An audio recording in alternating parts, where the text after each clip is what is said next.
Before we start, I want to briefly address some of the most common questions and misconceptions about Pilates, things I hear from clients all the time. Many of these beliefs come from how Pilates is often marketed or simplified on social media. Pilates isn't designed for quick fixes, weight loss, or purely aesthetic goals. At its core, it's a movement education and conditioning system rooted in rehabilitation principles. Its purpose is to improve how the body moves, stabilizes, breathes, and handles load. When those foundations improve, better performance, longevity, and even appearance follow as a byproduct, not the goal. In this session, we'll break down what Pilates can do, what it can't do, and why using science, biomechanics, and real world experience. We'll also be asking some of the most respected certified stud Pilates instructors to share their perspectives. This isn't about comparing Pilates to other methods, but about understanding its role so it can be used safely and effectively for long term movement health. Hi, I'm Marge. I'm a full certified STOT Pilates instructor, and I also have specializations. So I've been teaching for about 11 years, but practicing Pilates for maybe about 14 years. So my background is I started out as a client in a studio, and then later on transitioned and being a instructor. So, hi everyone, I'm Coach Joms. I'm here with Miss Marge. The question is, why are breathing cues so important? Can't I just breathe naturally? A lot of people wonder why we emphasize breathing in Pilates. Miss Marge, can you explain why breathing is important and what it actually affects in the body?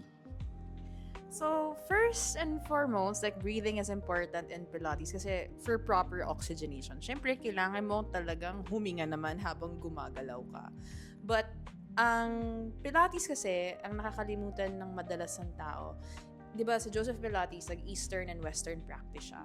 So, the Eastern part of it is for mind and body connection. So, it has to be, ang naisip nyo dito, it has to be,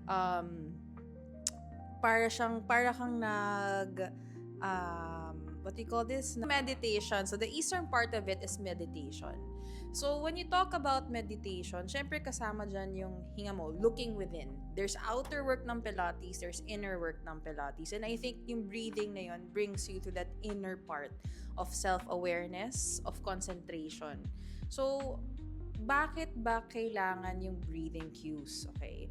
So that's the external part na yung papasok, yung teacher ang magtuturo sa'yo paano huminga properly. So, in Pilates kasi, yung hinga mo, kung gaano ka katagal hihinga, ganun din dapat katagal yung galaw mo. So, in terms of breathing, pag humihinga ka ng mas mabuti, number one, mas nagiging relax ka. Mas gumaganda yung oxygenation mo sa katawan. At pag mas relax ka, mas maganda yung oxygenation mo sa katawan, mas nagiging self-aware ka kung saan ba dapat o kung ano ba dapat ang mga gumagalaw habang nag-workout ka. So, the next question is, why are the most Pilates exercises done lying down? Isn't that not functional? So, can you explain why we start clients in these positions and how it translates to a real life movement? So there's, again, Pilates is a science, but I don't want to go to a technical part of it. Pero what I always tell my clients and how I treat my clients, parang babies yan eh. 'Di ba? Ang bata, bago tumayo or bago maglakad, may mga stages yan na pagdadaanan. So same as your client. You have to treat them like your babies. So una, tuturuan mo sila ng mga exercises na nasa likod or nakahiga para yung stability, yung awareness mo while lying down. Number one, it's a bigger base. Number two, you're teaching them the stability first of yung lumbopelvic region, meaning ito ang sinestabilize mo. So, the next stage, parang baby, dadapa. So, ano naman yung strengthen mo dito? Yung likod. So, bago mo naman sila paluhurin, papaupuin mo naman muna. Para iba naman ang position or plane of movement na gagalawan mo bago mo sila turuan nakaluhod. Kasi ibang muscle naman ang gagamitin nila at bago naman din tumayo. Kaya madalas, madami tayo nakikita ng nahuhulog sa reformer, sa mga ibang exercises kasi minsan hindi pa handa yung katawan mo gawin yung exercises na yon.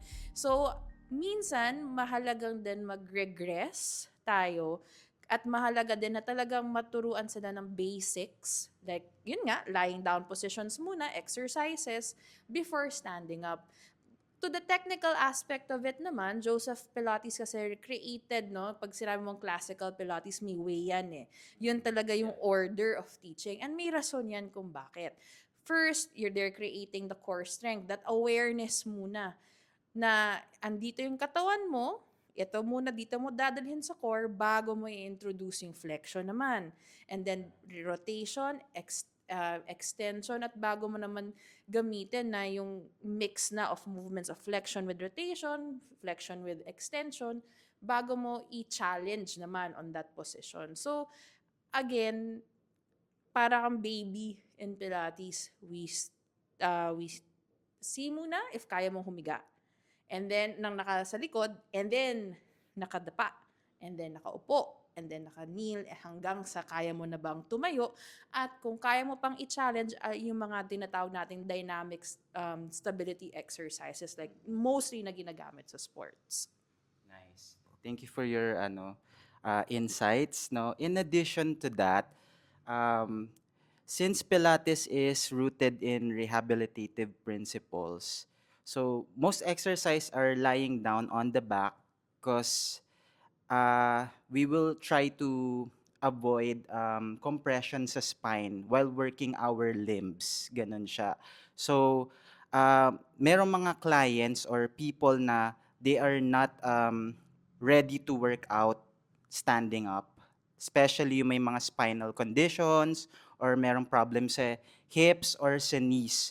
So, maganda siyang movement modality para makarecover agad at the same time hindi tayo magde-deteriorate yung health natin and yung body natin. Thank you so much. Thank you guys and thank you Miss Marge. Thank you. Thank you.